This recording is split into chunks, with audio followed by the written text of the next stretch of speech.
Have you ever looked into your mother's eyes and realized that in her heart, you aren't a daughter? You aren't even a person.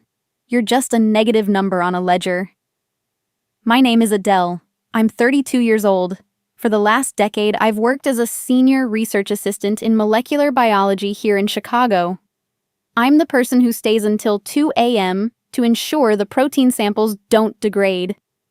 I'm the person who double-checks every decimal point because, in science, a single error can invalidate years of labor.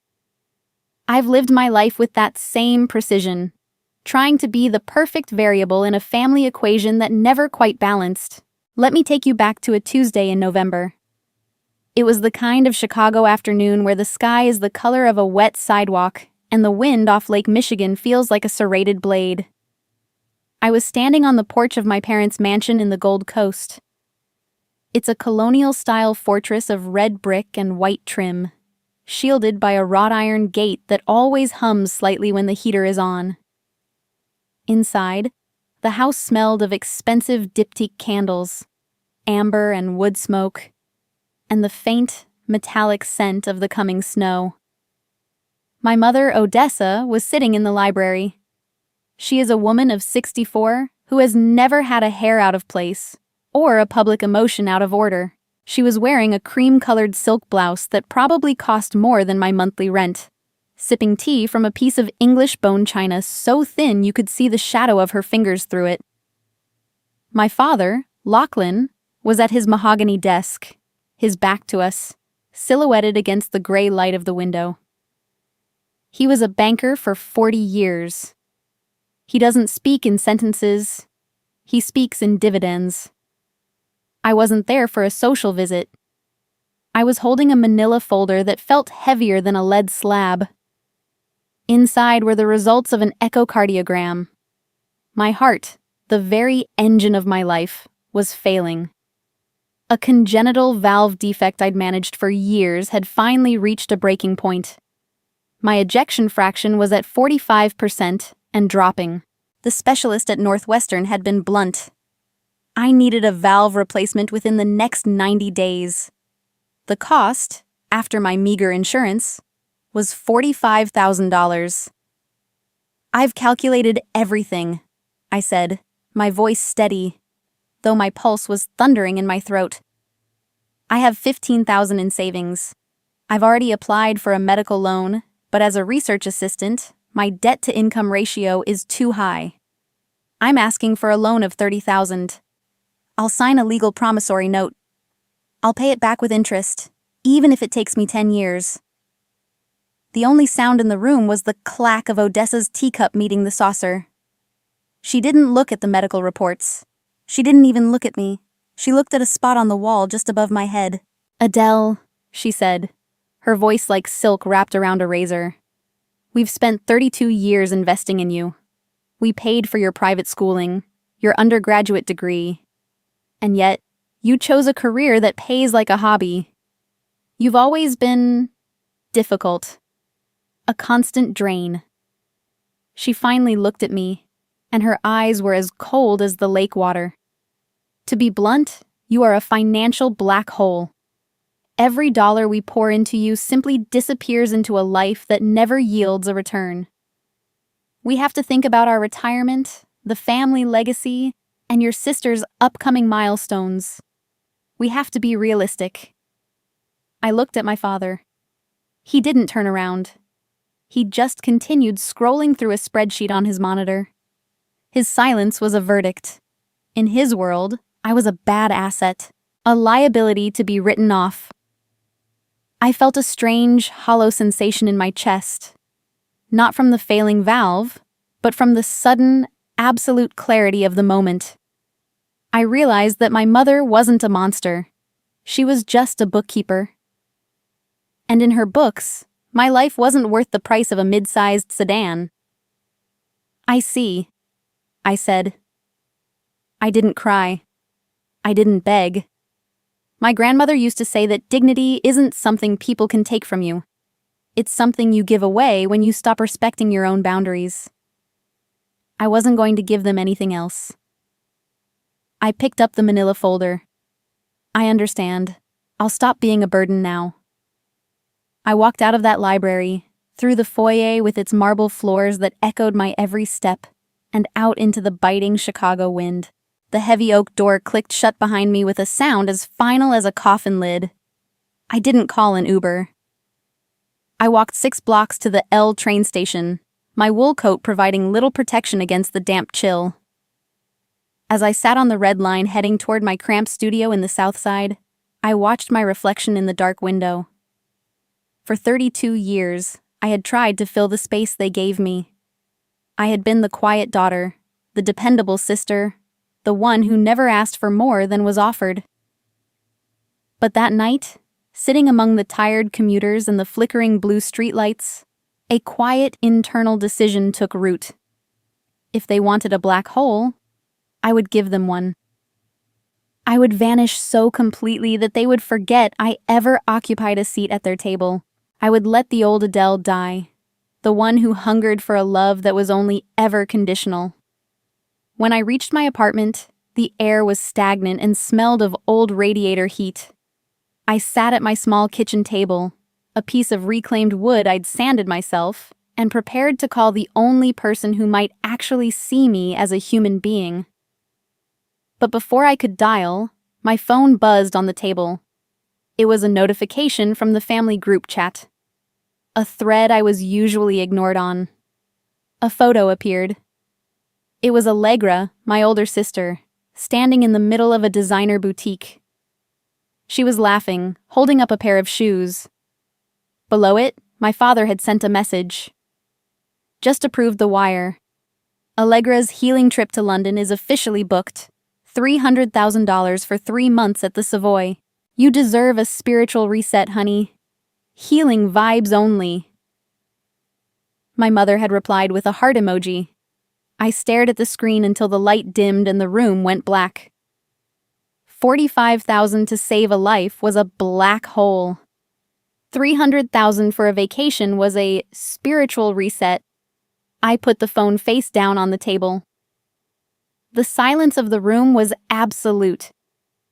I realized then that my life wasn't just worth less than a vacation to them. It was the currency they used to pay for it.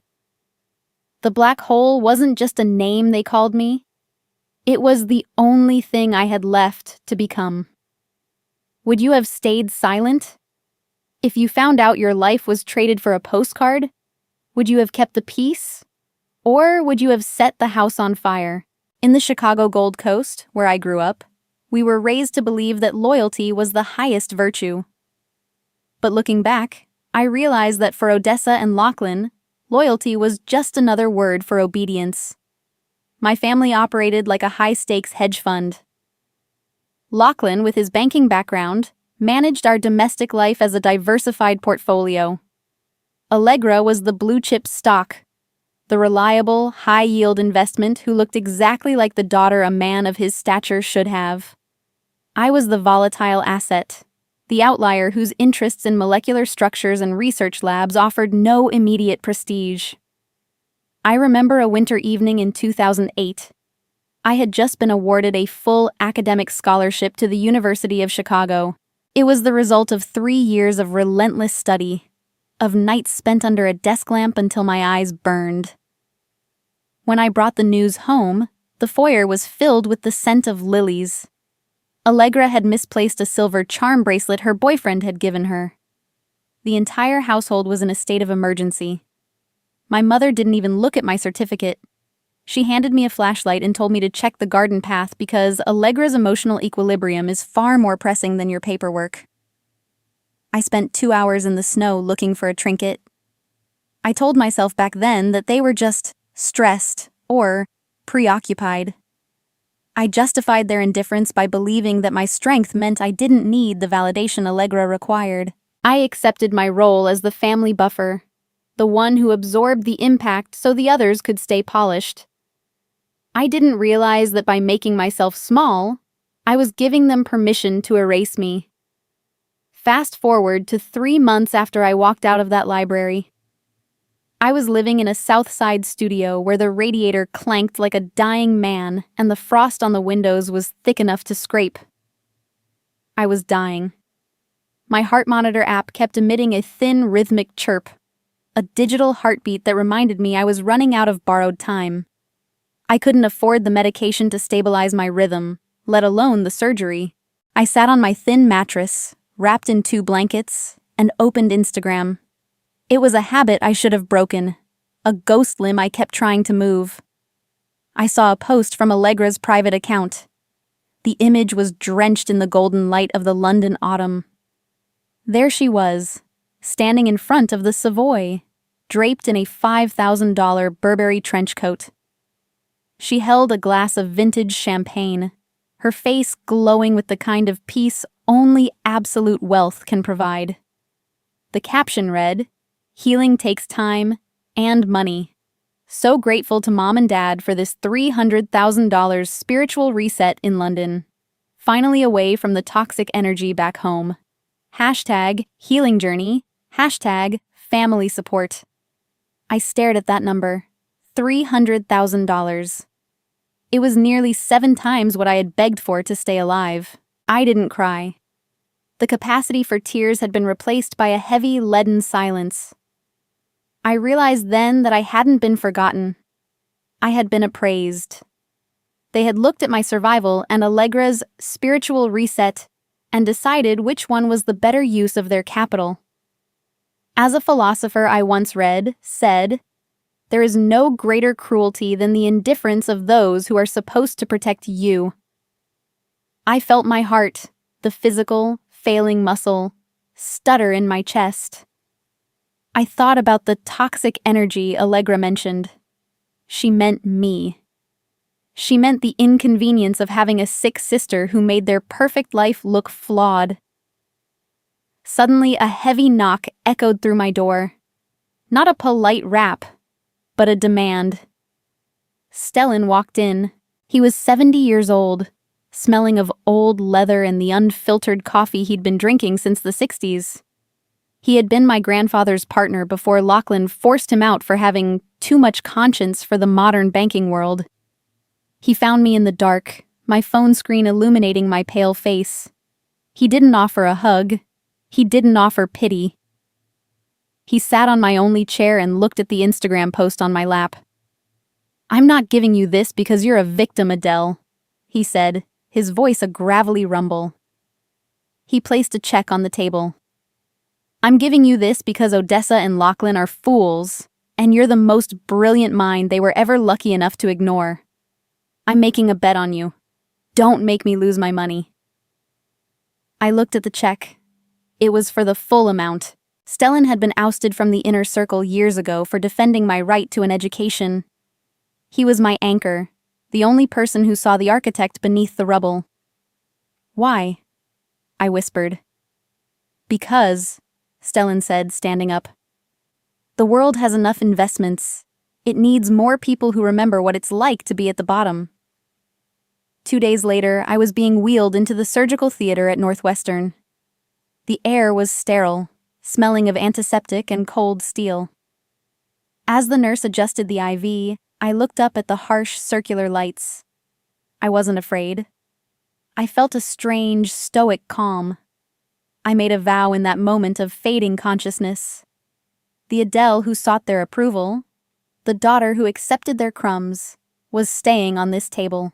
I would let the financial black hole swallow every piece of my old life. As the anesthetic began to take effect, my last thought was a cold, clear promise. I was not just a survivor. I was the embodiment of punishment. The lights went out, and after years, I finally knew what freedom felt like.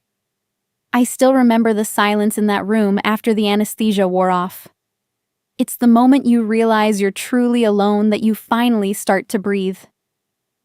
There is a specific kind of quiet that follows a surgical procedure, a sterile, heavy stillness, where the only thing you hear is the rhythmic puff of the ventilator and the slow, deliberate thud of a heart that was bought and paid for by a stranger's kindness.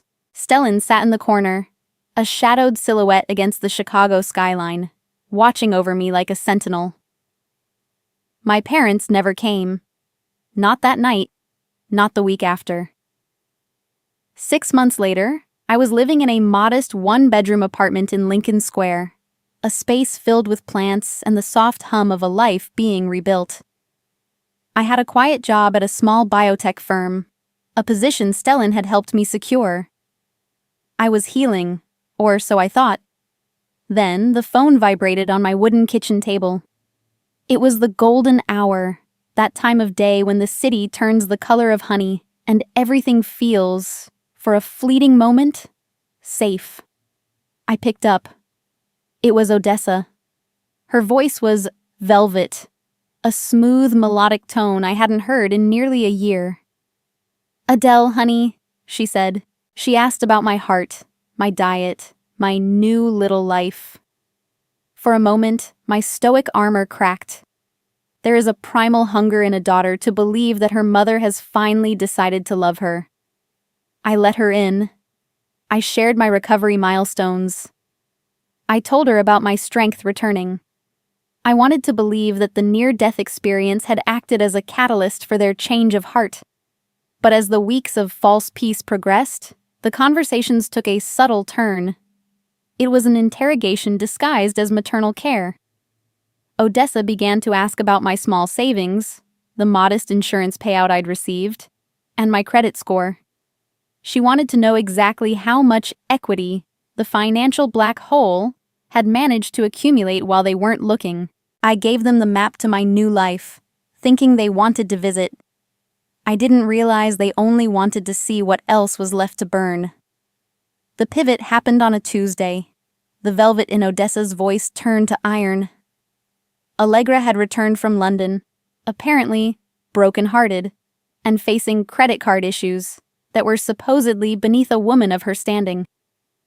My father, Lachlan, joined the call on speakerphone. His tone was clinical.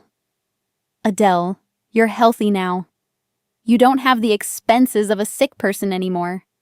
It's time you stopped being a hole and started being a pillar for this family." They asked for $5,000, then 10. They framed it as a contribution to family stability. The guilt-tripping was a masterclass in manipulation. "We paid for your childhood, Adele. We carried the weight of your failures for years. It's only fair." While they were talking, I opened my laptop. I checked Allegra's social media. She was posting photos of new designer handbags and complaining that the cheap silk wallpaper in her bedroom at the mansion was causing her sensory distress. She was asking for my surgery recovery savings to fund a redecoration project. The silence that followed their request wasn't the silence of indecision. It was the silence of a person who had finally reached the end of a long, dark tunnel and found the exit locked from the outside. I realized then that I haven't been forgotten. I've been erased. My purpose in their world was to be a resource, a vessel to be drained whenever their own excess ran dry. I didn't scream. I didn't even argue. I simply said, "I'll think about it," and hung up. The next morning, I took the first step toward what Stellan called civil death. I met with a lawyer in a quiet office in the Loop. I initiated a legal name change. I moved my remaining funds to an account they couldn't trace. I signed a new lease under a corporate entity. I was disappearing, not out of fear, but out of a necessity for sovereignty. I sent one final package to the Gold Coast mansion. It was a heavy, beautifully wrapped box. Inside was nothing but a mirror at the bottom and a single note. "The hole is closed. Look inside to find who's really empty." I walked out of my old identity like a person shedding a heavy, wet coat. I changed my contact information and burned my old ID in a small metal trash can on the balcony. Adele, the victim, was gone. Stellan met me that evening at a high-end steakhouse downtown. He didn't ask about my family. He didn't offer condolences. He simply handed me a new badge for a firm in the Willis Tower. It read, Adele V. "The resurrection is hard work," he said, cutting into his steak. "But the view from the top is better when you've crawled out of the dirt." The next 3 years were the dark years of the grind. I worked in the shadows of the Willis Tower, learning the language of money, not as a victim begging for crumbs, but as a master of the craft. I became a ghost in the industry, a specialist in risk management who was feared for her precision and unknown for her past. I stopped looking for love and started looking for leverage. I realized that the only way to never be a whole again was to become the foundation. I stood on the observation deck of the Willis Tower on a cold March evening, 3 years to the day since I had died. The wind was fierce, rattling the thick glass, but I was unmoved. I looked down at the Gold Coast, where a tiny, insignificant light flickered in my parents' window. They looked so small from up here, insignificant. They thought I was a black hole. They didn't realize that a black hole is just a star that decides to stop emitting its light. Suddenly, a notification popped up on my Bloomberg screen. A red alert. A company name I hadn't seen in years appeared, flagged as a harbinger of an impending liquidity crisis. Lachlan and Odessa Holdings. The collapse had begun, and I wasn't the one facing it. Have you ever wondered if you'd save the person who watched you drown? I asked myself that 4 years ago, lying on a cold floor, listening to my own heart stutter like a failing engine. There is a specific kind of clarity that arrives when your body begins to shut down. The air doesn't just feel thin, it feels expensive, like something you haven't earned the right to breathe anymore. It was October 14th, 11:22 p.m. The blue hour in Chicago is usually poetic, but that night, it was a shroud. A relentless autumn rain lashed against the single-pane window of my South Side studio, and a flickering fluorescent bulb in the hallway cast a rhythmic, dying light across my linoleum floor. I felt the first squeeze, a jagged, crushing pressure behind my sternum that radiated down my left arm. My congenital valve was finally surrendering. I managed to reach my phone. I didn't dial 911 immediately. In that desperate, irrational core of my being, I still wanted to give them one last chance to be what they claimed to be. I dialed Odessa. I didn't need money. I didn't even need a kind word. I just needed a ride to the emergency room. I needed someone to hold the door open so I wouldn't have to face the dark alone. The phone rang until it hit voicemail. 3 minutes later, a notification pinged on my screen. It was a text from my mother. I can still see the words etched in the blue light. Allegra is having a major panic attack about her London flight tomorrow. We're at the spa helping her calm down. Her emotional stability is the priority right now, Adele. Call an Uber. It's time you practiced being independent instead of always creating a crisis. I dropped the phone. The squeeze became a hammer blow. When the EMTs arrived 10 minutes later, called by a neighbor who heard me hit the floor, a young man named Marcus knelt beside me. As he fitted the oxygen mask over my face, his eyes caught the glowing screen of my phone, still displaying that text. He looked at the message, then back at me. There was no judgment in his gaze, only a heavy, neutral pity that felt far more agonizing than the physical pain in my chest. He didn't say a word, but the way he tightened his grip on my hand told me he understood. I was a girl being outrun by her own bloodline. The transition to the hospital was a blur of siren wails and sterile lights. I remember the clinical white of the ER, the harsh hum of the overhead fixtures that made everything look two-dimensional. They strapped a yellow fall-risk plastic wristband around my arm, the edges digging into my skin. I handled the logistics with a robotic efficiency. I signed my own consent forms with a hand that felt like it belonged to a mannequin. I handed over my credit card for the $500 deductible, knowing it was the last of my grocery money and that the transaction was a gamble against my credit limit. A nurse, her face weary from a 12-hour shift, leaned over my bed. Is there anyone we should notify? A husband? Parents? I looked at my phone. It sat on the stainless steel tray, dark and silent. No missed calls. No, "Are you okay?" check-ins. The financial black hole had finally done what they always wanted. It had gone quiet. "No," I whispered. My voice sounded like dry leaves on pavement. "There is no one." That was the night I officially became an orphan with living parents. I realized then that the house on the Gold Coast didn't just withhold currency, they withheld the basic human right of presence. I haven't been forgotten. I've been erased. I closed my eyes and let the silence of the hospital corridor wash over me. I wasn't just surviving a heart defect, I was surviving a family. 4 years later, the silence is different. It is no longer hollow. It is fortified. I am Adele V now. I sit in an office on the 102nd floor of the Willis Tower, wearing a charcoal wool suit that fits like armor. My coffee is cold, my view of the Chicago skyline is unobstructed, and the rhythmic ticking of the Bloomberg terminal is the only heartbeat I care about. In the world of private equity, I am a lead risk analyst.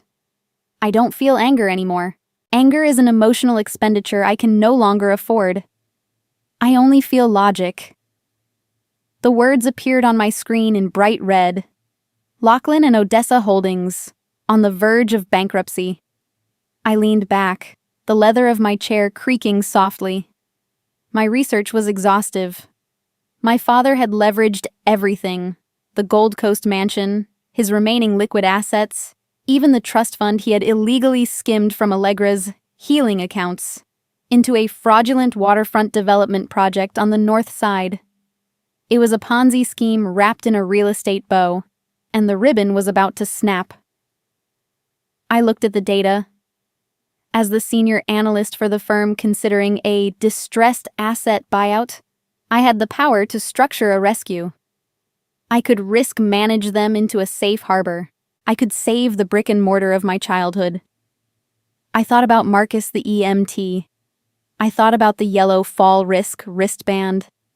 I thought about the $300,000 spiritual reset while I was signing my own surgical consent forms. I didn't sabotage the deal. I didn't have to. I simply stepped aside. I wrote a 3-sentence memo to the board recommending a no-action stance due to unreconcilable fiduciary irregularities. I let the market do what it does best: punish the greedy and the blind. I picked up a burner phone I kept in my desk drawer. I saw Allegra's latest Instagram post. The high-fashion London photos were gone, replaced by a blurry shot of a half-empty wine bottle and a caption about how the universe is testing my spirit. I typed an email to my father's primary business address. Short, sharp, precise. I heard the Gold Coast is sinking. If you want to see the only life raft left in Chicago, meet the lead analyst at Willis Tower, Suite 102, Saturday, 2 p.m. Don't be late. Your legacy depends on it. I put the phone down and looked at my reflection in the floor-to-ceiling glass. The girl who quivered for her life on a linoleum floor was gone. The architect was here, and the blueprints for the reckoning were finally complete. There is a specific kind of silence on the 102nd floor of the Willis Tower on a Saturday afternoon.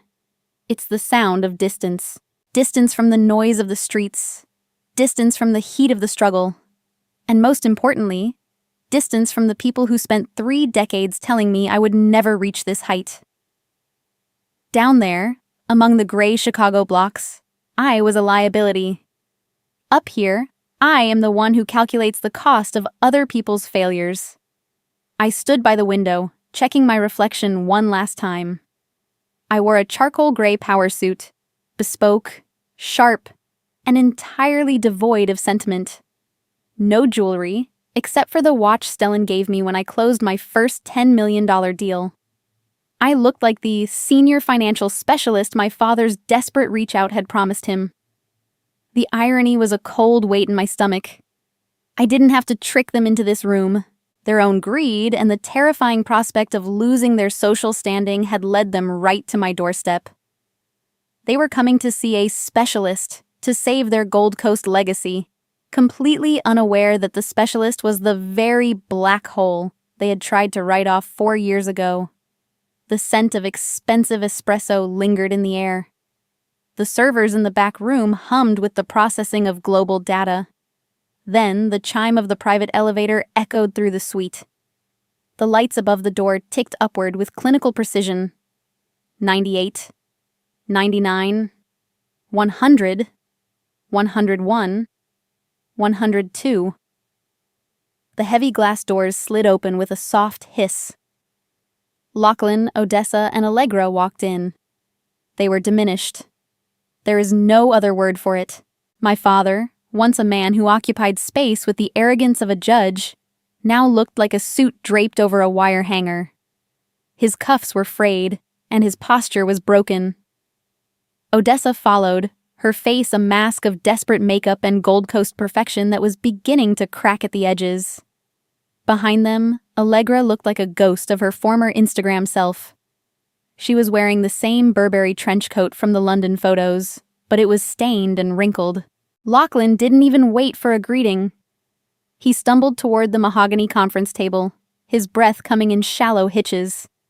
He actually dropped into a chair, his head in his hands, nearly hitting the polished wood. "Please," he rasped, not looking up. "We were told you specialize in distressed asset restructuring. We are in a situation. Market shifts. Bad luck. We need a bridge loan to stop the foreclosure on our home. Anything. We have collateral. We have..." Odessa clutched the edge of my desk, her voice cracking as she leaned into the blinding afternoon sun. "We are a good family," she pleaded to my silhouette. "We've just hit a rough patch. If you could just see the potential in our holdings." I listened in a silence so absolute it seemed to sap the air from the room. I watched them crawl. I watched them beg not for a life, but for the brick and mortar of their vanity. They weren't there for love. They were there for the cam thatch and the country club memberships that were being stripped away. Finally, I spoke. My voice was a calm monotone, amplified by the acoustics of the glass. "Is it a bridge loan you want, Lachlan? Or is it a miracle?" The room went deathly still. The sound of my voice, the cadence they had ignored for 30 years, hit them like a physical blow. I slowly rotated the executive chair. The sun hit my face, illuminating the senior analyst badge. Odessa's designer purse hit the floor with a heavy thud. Lachlan's jaw went slack, his eyes widening until they looked like glass marbles. Allegra let out a small, pathetic whimper, her hand flying to her mouth. I leaned forward, my eyes as cold as the Lake Michigan wind. "I thought you said I was a hole where money goes to die, Mother. Why would you bring your last few dollars to me?" The shock was brief. It was quickly replaced by something far uglier. Odessa didn't apologize. She didn't fall to her knees in shame. Instead, the shock curdled into a jagged, defensive rage. The beggar vanished, and the predator returned. "You," she hissed, her face contorting. "You did this?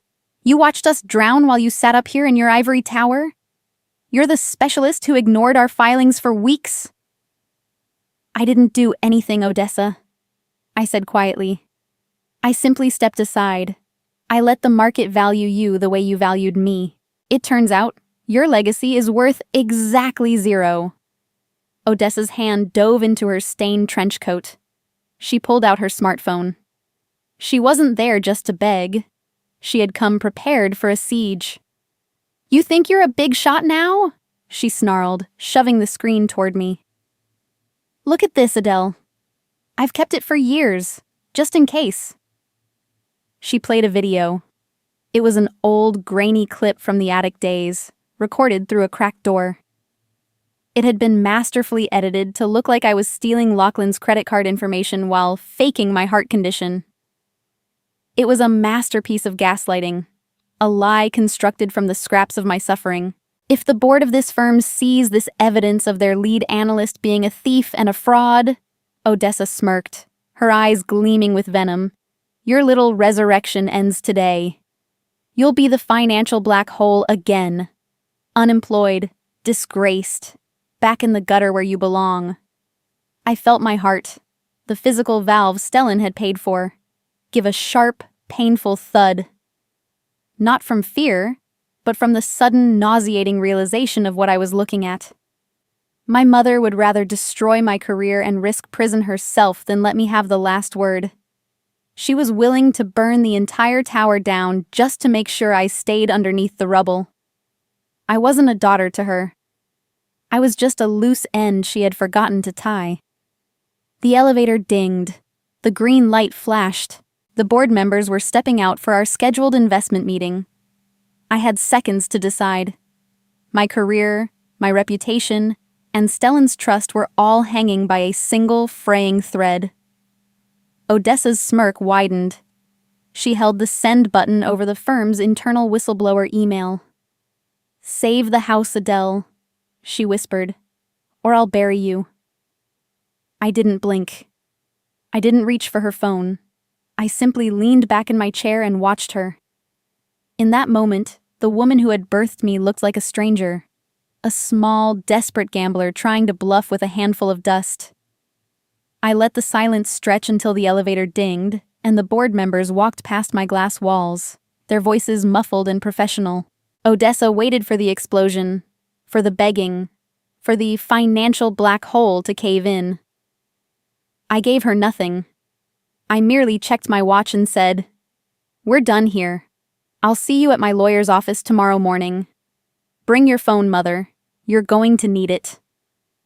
I spent the following morning in the cold clarity of 5 a.m. The blue dawn of Chicago filtered through my apartment windows, casting everything in a sharp, unforgiving light. I sat at my laptop, a ceramic mug of black coffee steaming beside me, and began the final audit. I used to think my family was a puzzle I wasn't smart enough to solve. That morning, looking at the spreadsheet of their debts, I realized it wasn't a puzzle at all. It was just a bank with a leak at the top and a foundation built on pretension. I laid out the digital records side by side. On the left, my hospital bill from 4 years ago, $45,000, stamped with final notice. On the right, Allegra's London itinerary, $300,000, including the stay at the Savoy and a private tour of the crown jewels. The dates aligned with a surgical precision. The day I was told I was a liability was the same day Lachlan authorized the wire transfer for Allegra's spiritual reset. Seeing it in black and white removed the last shred of sentimentality from my bones. I wasn't angry anymore. I was calculating. A text vibrated on the table from Stellan. "The board is handled. I've already briefed them on the extortion attempt. Focus on your peace, Adele, not their war." It was a simple, professional kindness, the kind of loyalty that requires no biological tie, only mutual respect. It highlighted exactly how toxic my family's version of love really was. I muted Odessa's frantic, threatening messages without reading them. I had moved from being a whole to being the event horizon. I was no longer reacting. I was the one setting the terms. The final meeting took place at 2 p.m. in a neutral law office in the Loop. The conference room was a cage of mahogany and glass, reflecting the gray Chicago sky. Odessa, Lachlan, and Allegra sat across from me, their faces a mixture of arrogance and terror. Odessa still held her chin up, her phone resting on the table like a loaded gun. She thought her edited video was her salvation. I didn't address her threat. I didn't defend my character. I reached into my charcoal suit jacket and placed a check on the table. It was made out for $90,000, exactly double what I had begged for 4 years ago. "This is a healing fund for Allegra," I said, my voice a calm, rhythmic monotone. Allegra's eyes lit up with a greedy, pathetic hope. "The condition for the funds is simple. Allegra will record a public, live video today. She will explain that her $300,000 London trip was funded by the capital meant for my life-saving surgery. She will admit that the toxic energy she fled was actually her own sister's heartbeat." Allegra's face went the color of ash. Odessa began to sneer, her fingers hovering over her phone. You think you're clever, Adele? This video goes to your firm in 5 minutes. You'll be the financial black hole again, unemployed and disgraced. I didn't flinch. I pulled out a second folder. Not a check this time. A federal tax audit I had been compiling for 3 years. Go ahead, Mother. Send it, I said, leaning forward until I could see the cracks in her foundation. But before you do, look at page 4. I spent 3 years auditing Lachlan's charity contributions. It seems Dad used my medical expenses, the ones you never actually paid, as a tax write-off for a shell foundation he set up in my name. That's 10 years of federal tax fraud and identity theft. If you send that email, I send this folder to the IRS. I might lose a job, but Lachlan will lose his freedom. Federal prison is a much bigger hole than a career setback. The air left the room. Lachlan looked like he was having a stroke, his hands shaking so violently he had to grip the table. The power shift was absolute. The silence that followed wasn't the silence of defeat. It was the sound of a lie being dismantled. I realized then that I never needed them to love me. I just needed to stop letting them define me. I had finally found the evidence to prove I was never the problem. I stood up, leaving the check and the audit on the table. You have 60 minutes to sign the no-contact agreement and record the video. If you do, you keep the house and the $90,000. If you don't, we all go down together. I walked out of the office and didn't look back. In the hallway, I stopped at the trash can. I pulled my old Gold Coast house key from my pocket, the one I'd kept like a phantom limb for years, and dropped it into the bin. It hit the bottom with a dull, insignificant clink. Time doesn't heal everything. It just builds a new city over the ruins. 6 months after the meeting at Willis Tower, the silence in my life stopped feeling like a void and started feeling like a sanctuary. I sat in my kitchen in Lincoln Square, watching the morning light filter through the high-rise windows. The city below was waking up, a muffled hum of traffic and ambition, but inside, the air was still. I listened to the whistle of the tea kettle, a domestic, peaceful sound that once would have been drowned out by the rhythmic chirp of a heart monitor, or the frantic vibration of a phone I was too afraid to answer. I wrapped my hand around a plain ceramic mug. My grip was steady. The skin across my knuckles was scarred from years of lab work and the IV lines of the past, but the pulse beneath it was strong. The valve Stellan helped pay for was doing exactly what it was designed to do. It was keeping me alive. The natural balance of things has a way of asserting itself without much help. With the $90,000 I had provided, Odessa and Lachlan kept the red bricks and the white trim of the Gold Coast mansion. But the Gold Coast had effectively left them. The social invitations had withered away like unwatered ivy. In the circles where image is the only currency that matters, a daughter who survives a heart condition while her family is in London is a story that doesn't wash out. Allegra's healing brand had dissolved into a sea of unfollowed notifications after the live video I mandated went viral. Truth is a caustic agent. It strips the lacquer off a lie until there's nothing left but the raw, ugly wood underneath. I realized then that I was no longer the financial black hole. That label was never about my bank account. It was a projection of their own emptiness. I was an analyst, a survivor, and for the first time in my 32 years, I was a woman who owned her own name. The final contact came on a Thursday evening in the form of an email from Odessa. It wasn't an apology. People like my mother don't apologize. They negotiate for a better version of the past. Adele, she wrote, it's time to put this unpleasantness behind us. Your cousin Penelope is getting married in June, and it would look very odd if you weren't at our table. We are a family after all. Let's be sensible. I didn't feel the familiar spike of adrenaline or the old desperate urge to explain myself. I didn't feel anger. I simply felt a profound sense of distance. I realized that Odessa wasn't a monster from a childhood story. She was just a person who only knew how to love things that made her look good in the light. And I had finally stepped into the shadows, where she couldn't see me. The following Saturday, I met their lawyer one last time at a quiet building overlooking Lake Michigan. It was the indigo twilight, that hour when the water turns the color of ink and the sky is a bruised violet. I wasn't there to argue. I was there to sign the no-contact agreement. I had given them the capital to stay afloat, and in exchange, I was purchasing their permanent absence from my life. It was the best investment I had ever made. After the papers were notarized, I walked up to the rooftop of the building. The wind was clean and bitingly cold, smelling of the vast, dark expanse of the lake.